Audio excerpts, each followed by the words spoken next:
بسم اللہ الرحمن الرحیم۔ السلام علیکم۔ فرشتے اللہ تعالیٰ کی نورانی مخلوق ہیں جنہیں ان کی اصلی شکل و صورت میں دیکھنا انبیاء اکرام علیہ الصلاۃ والسلام کے علاوہ کسی اور کے لیے ممکن نہیں۔ یہی وجہ ہے کہ ہمارے ارد گرد لاتعداد فرشتے اپنے کاموں میں مصروف ہیں، مگر ہمیں وہ دکھائی نہیں دیتے۔ اگر وہ انسانی شکل اختیار کر کے ہمارے سامنے آئیں تو پھر انہیں دیکھنا ممکن ہے۔ انسان کی نسبت فرشتے عظیم مخلوق ہیں اور ان میں بھی چھوٹے ہیں اور بعض بڑے ہیں۔ فرشتوں کے پر کتنے ہوتے ہیں؟ فرشتوں میں بعض کے 2 پر ہیں اور بعض کے 600 پر ہیں۔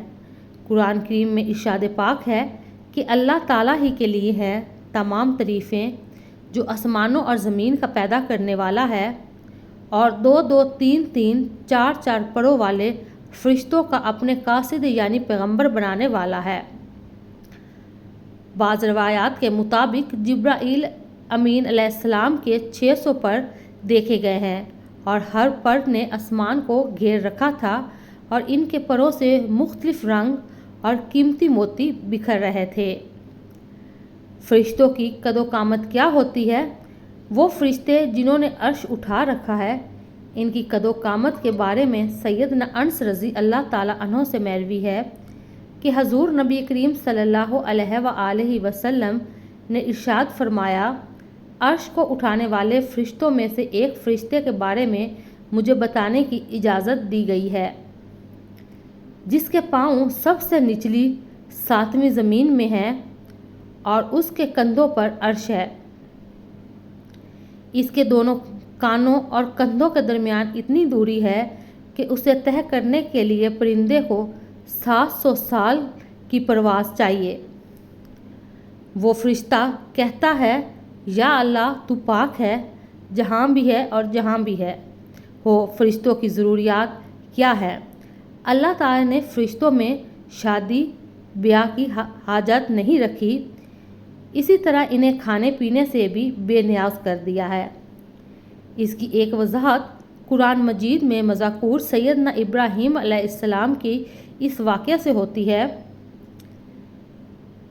جس میں ہے کہ ابراہیم علیہ السلام کے پاس فرشتے آئے تو آپ علیہ السلام ان کے لیے فوراً گوشت لے کر آئے، مگر انہوں نے اسے تناول نہیں کیا۔ اللہ تعالیٰ نے فرشتوں کو بیماری، سستی، کاہلی، دکھ، تکلیف، تھکاوٹ اور اکتاہٹ وغیرہ سے محفوظ رکھا ہے۔ وہ دن رات فقط اللہ کی اطاعت میں اپنے کاموں میں مصروف رہتے ہیں۔ قرآن مجید میں بیان ہوا ہے کہ آسمانوں اور زمین میں جو کچھ ہے اسے اللہ کا ہے اور جتنے اس کے پاس فرشتے ہیں وہ اس کی عبادت سے نہ سرکشی کرتے ہیں اور نہ تھکتے ہیں۔ وہ دن رات اللہ کی تسبیح بیان کرتے ہیں اور ذرا سی بھی سستی نہیں کرتے۔ فرشتے تقریباً عام طور پر آسمانوں میں رہتے ہیں، جو صرف اللہ کے حکم سے مختلف کاموں کے لیے زمین پر اترتے ہیں اور پھر واپس آسمان پر چلے جاتے ہیں۔ قرآن مجید میں ایک اور مقام پر خود فرشتوں کی یہ بات مذکور ہے، ہم تیرے رب کے حکم کے بغیر نہیں اترتے۔ فرشتوں کی تعداد کتنی ہے؟ فرشتوں کی تعداد کتنی ہے اس کے بارے میں کوئی تفصیل نہیں ملتی، کیونکہ اللہ تعالیٰ کا فرمان ہے، تیرے رب کے لشکروں کو اس کے سوا اور کوئی نہیں جانتا۔ بعض حدیث سے معلوم ہوتا ہے کہ فرشتوں کی تعداد بہت زیادہ ہے، بلکہ اندازہ ہوتا ہے کہ انسانوں اور جنوں سے بھی ان کی تعداد زیادہ ہے۔ سیدنا ابو ذر رضی اللہ تعالیٰ عنہ سے مروی ہے کہ اللہ کے رسول صلی اللہ علیہ وآلہ وسلم نے فرمایا، آسمانوں میں کئی 4 انگلیاں جگہ بھی ایسی نہیں جہاں کوئی نہ کوئی فرشتہ سجدہ ریز نہ ہو۔ سیدنا عبداللہ بن مسعود رضی اللہ تعالیٰ عنہ سے مروی ہے کہ اللہ کے رسول صلی اللہ علیہ وآلہ وسلم نے فرمایا، قیامت کے روز جہنم کو اس حال میں لایا جائے گا کہ اس کی 70 لگامیں ہوں گی اور ہر لگام کے ساتھ 70,000 فرشتے ہوں گے جو اسے کھینچ کر لا رہے ہوں گے۔ فرشتوں کی ایک اہم خاصیات کچھ یہ ہیں۔ فرشتوں کی ایک اہم خاصیات سے یہ بھی ہے کہ وہ اللہ تعالیٰ کے حکم سے اپنی شکل و صورت کے علاوہ کوئی اور صورت بھی اختیار کر سکتے ہیں۔ یہ صورت کسی ایسے انسان کی بھی ہو سکتی ہے جسے دیکھنے والے پہچان لیں۔ انسانوں کے علاوہ کسی اور جاندار کی صورت اختیار کرنے کی فرشتوں کو طاقت ہے یا نہیں، اس کے بارے میں قرآن و سنت میں کوئی صراحت یا ذکر نہیں ملتا۔ البتہ ان کی انسانی شکل اختیار کرنے کے واقعات ضرور ملتے ہیں، جن سے یہ اندازہ ہوتا ہے کہ فرشتے اللہ تعالیٰ کے حکم سے دیگر شکلیں بھی اختیار کر سکتے ہیں۔ سیدنا ابراہیم علیہ السلام کے پاس فرشتے انسانی شکل میں آئے اور ابراہیم علیہ السلام کو ان فرشتوں کو پہچان نہ پائے۔ پھر فرشتوں کے بتانے پر آپ علیہ السلام کو معلوم ہوا یہ انسان نہیں ہیں بلکہ فرشتے ہیں۔